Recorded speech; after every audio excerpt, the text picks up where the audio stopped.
Hello বন্ধুরা, take elegance চ্যানেলে আপনাদেরকে স্বাগতম। তো আমরা আজকে ফটোশপের মাধ্যমে কিভাবে এই ধরনের ক্লিপিং মার্কস করব সেটাই দেখতে যাচ্ছি। তো এটা মূলত যারা একেবারে বিগিনার তাদের জন্য এই ভিডিওটা। তো চলুন দেখা যাক কিভাবে এই ধরনের ক্লিপিং মার্কসটা আমরা করতে পারি।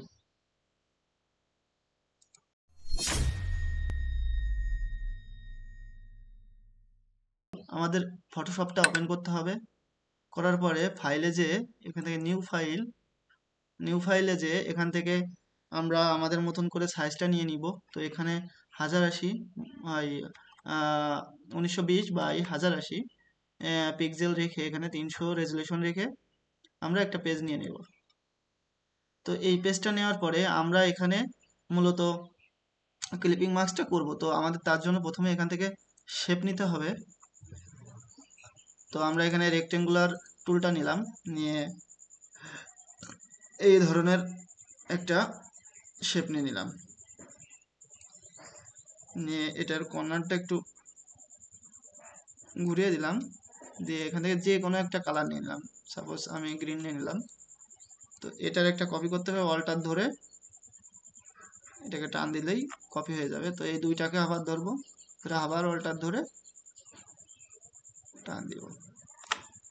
তো এই যে যে শেপগুলোকে নিছি এগুলোকে একটা গ্রুপ করতে হবে। তো আমরা শর্টকাট একটা একটা শর্টকাট জানি কি, এটা কন্ট্রোল জি দিলে এটা গ্রুপ হয়ে গেল। দেখেন এটাকে, সরি,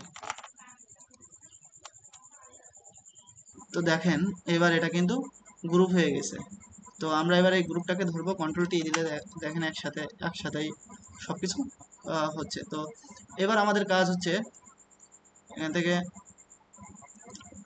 এটার উপরে আমরা যে পিকচারটা মূলত ক্লিপিং মার্কস করতে যাচ্ছি সেই ধরনের একটা পিকচার নিয়ে আসা। তো আমাদের এমন একটা পিকচার নিয়ে আসতে হবে। তো সাপোজ আমি এই পিকচারটাকেই নিলাম, নিয়ে এখানে ছাড়লাম। এটাকে একটু সাইজে বড় করে দিই, এতটুকু থাক।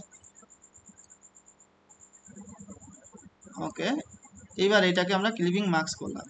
তো দেখেন ক্লিপিং মার্কস করলে সাধারণত এই ধরনের মার্কস হয়ে থাকে। এটা আমরা সবাই পারি যে এই ধরনের ক্লিপিং মার্কস করলে এই ধরনের একটা ইমেজ ক্রিয়েট হয়। তো দেখেন এখানে কিন্তু আমরা যে ইমেজটা ক্লিপিং মার্কস করছি, এই যে একটা শেপ থেকে অন্য একটা শেপের যে গ্যাপ, এই গ্যাপটাতে কিন্তু আমাদের যে মেন সাবজেক্ট ওইটা নেই, এটা কেটে গেছে।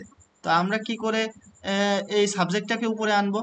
তো এর জন্য আমাদের কি করতে হবে, ওই যে যে ইমেজটা নিয়ে আসছিলাম ওইটাকে একটা কপি করতে হবে। তো এর জন্য আমাদের কি করতে হবে, জে কন্ট্রোল জে দেওয়ার পরে এই জায়গা থেকে আমরা সিলেক্টে যাব, যাওয়ার পরে সাবজেক্ট।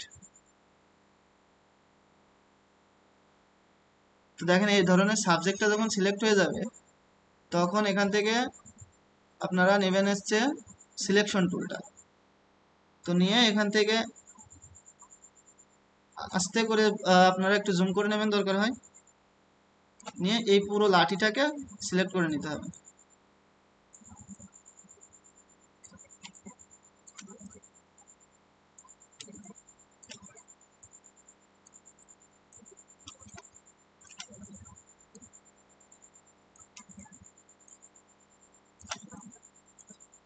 এটা করতে একটু সময় লাগবে, আপনারা আপনাদের মতন করে নেবেন।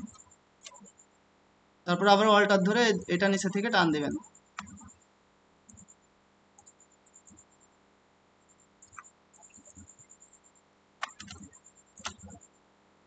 এই পাশে অল্টার ধরবেন।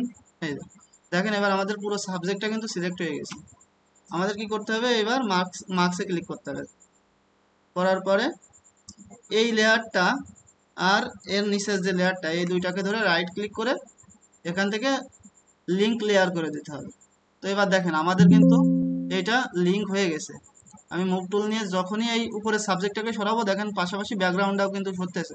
এই দেখেন যখন উপর নেবো, ফাঁকা জায়গায় নিলে দেখা যাচ্ছে যে উপর নিচের যে ইমেজ তার উপরে এই আমাদের যে মেন পাখির যে সাবজেক্ট যে ইমেজটা এটাও একসাথে নড়বে। তো এটাই হচ্ছে মূলত ক্লিপিং মার্কসের হচ্ছে নিয়ম। তো আপনারা আগের যে নিয়মটা দেখলেন ওই নিয়মেও ক্লিপিং মার্কস করা যাবে, কিন্তু যদি আপনাদের মনে হয় যে আপনাদের সাবজেক্টটা কেটে যাচ্ছে তবে এই ধরনের সিস্টেমের মাধ্যমে আপনারা এই ডিজাইনটা করতে পারেন।